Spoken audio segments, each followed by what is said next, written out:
Baik, selamat siang semuanya. Kembali lagi bersama saya Dr. Benny Mulur SHMAKes.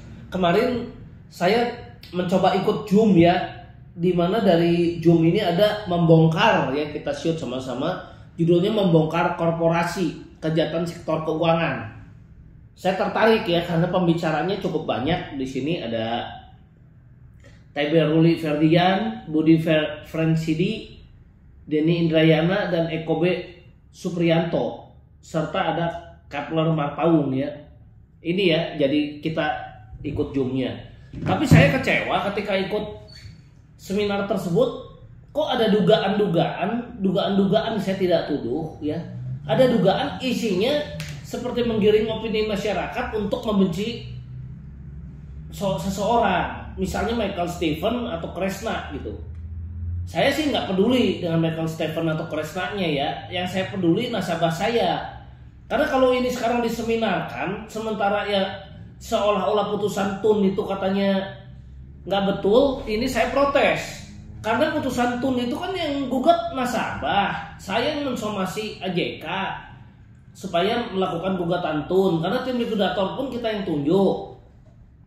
Tapi kalau saham mendekati 0, kita juga jadi repot. Kalau mendekati 0 dibagiin, kan kita lihat yang warna arta tidak sampai 1% pembagian itu dengan CIU.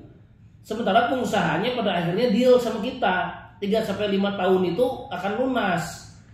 Dan dia pengusahanya yang sudah bayar sampai 1,4 triliun. Nah, masa yang sekarang kita sudah deal malah oleh OJK seolah-olah mereka mati-matian sampai diduga kuat bikin seminar yang khusus untuk membuat atau diduga khusus untuk membuat isu negatif hanya untuk AJK. Kenapa dia tidak bikin seminar soal WAL, Warna Arta Live atau Jiwasraya? Kenapa seolah-olah isinya hanya untuk Kresna? Dan yang lucunya lagi, pengamat ini nggak mulai dari awal. Dan kenapa dia tidak mengundang misalnya pengamat yang udah mengamati dari awal? Ada Irfan Raharjo misalnya, pengamat asuransi. Ini kan pengamat-pengamat yang tiba-tiba muncul yang diduga kuat. Saya nggak tuduh, ya pesanan. Nah, masa ada seminar kita nggak diundang dari perwakilan nasabah yang mengajukan permohonan pembatalan cabut izinnya, dari perusahaannya nggak ada tanya jawab komunikasi, seolah satu arah dan isinya seolah-olah mendiskreditkan. Dia nggak bahas. Yang dibahas itu, wah OJK katanya sudah benar berwenang untuk cabut, tapi dia nggak bahas. Kok nggak dibahas? Kenapa OJK bertindak diduga tidak adil? Di mana Warna Arta PKU-nya cuma sebagian, kok Kresna PKU seluruhnya? Kemudian Warna Arta nggak ada perintah tertulis, nggak ada perintah lidik sidik.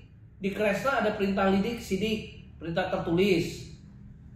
Kan aneh, Jiwasraya nggak dicabut izinnya, Kresna dicabut. Kemudian Kresna udah bayar 1,4 T dan nggak diomongin. Yang Warna Arta di bawah 1% nggak dibahas. Yang dibahas cuman AJK aja. Padahal putusan TUN itu menurut saya justru putusan yang bagus, yang berpihak pada rakyat kecil, yang berpihak pada masyarakat.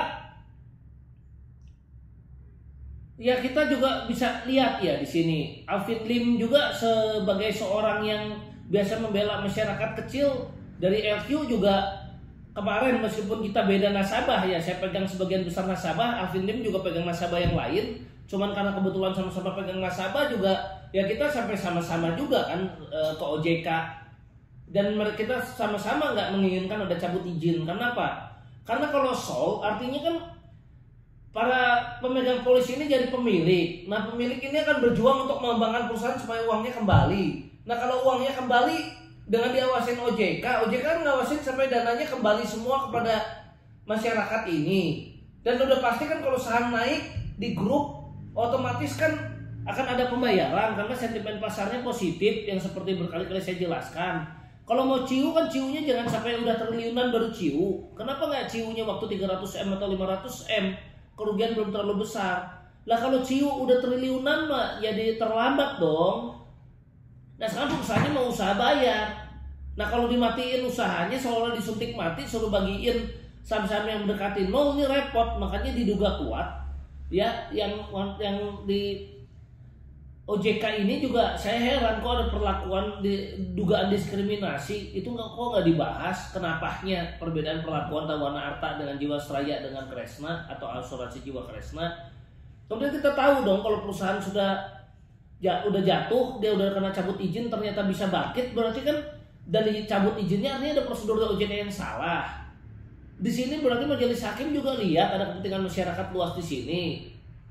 Itu kok nggak dibahas, malah dibilangnya seolah-olah membahayakan segala macam. Ya enggak dong, kita logika lah. Kalau perusahaan ini sudah damai, ya RPC sudah naik, sudah sesuai, OJK awasin, takut produk baru ini nggak disalahgunakan. OJK kan bisa minta audit laporan keuangan perusahaan yang cabut izinnya dibatalkan ini setiap bulan atau ada periode per bulannya, per 3 bulannya, kemudian ditandai produknya, pertanggungjawabkan uangnya kemana. Itu caranya.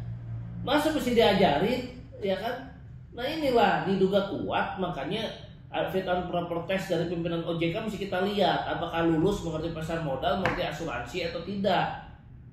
Ya, jadi di sini ada dugaan pengamat-pengamat ini diduga kuat, saya nggak tuduh, diduga kuat ya karena dibayar atau karena berpihak, karena saya nggak tuduh, kita selidiki sama-sama.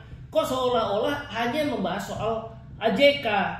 Ya, dan seolah-olah hanya untuk membangun opini publik yang negatif soal AJK dan tidak ada bahas mengenai Wana Arta, ya, Jiwasraya, Indosuria Life, ya.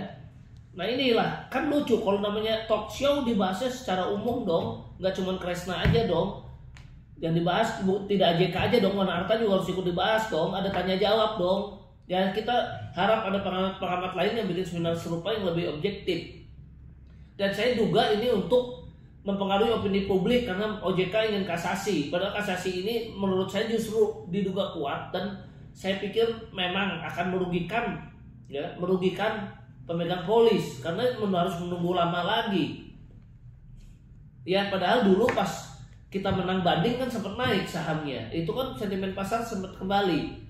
Ya jadi di sini saya mensomasi dan memperingatkan, ya mohonlah dari pengamat-pengamat tolonglah lihat rakyat kecil yang membutuhkan pengetahuan kita, dan saya siap untuk diadakan talk show lagi untuk debat hukum. Saya bersedia, saya sendirian bahkan pengamat itu sama-sama semua kita debat hukum, disaksikan lagi oleh masyarakat.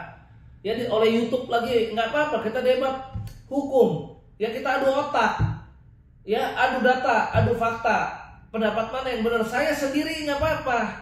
Ya ada kayak kemarin susunannya juga nggak apa-apa. Ya percis. Kita lihat nanti opini masyarakat seperti apa. Ya, beranikah ada? Saya tunggu. Sekian dan terima kasih.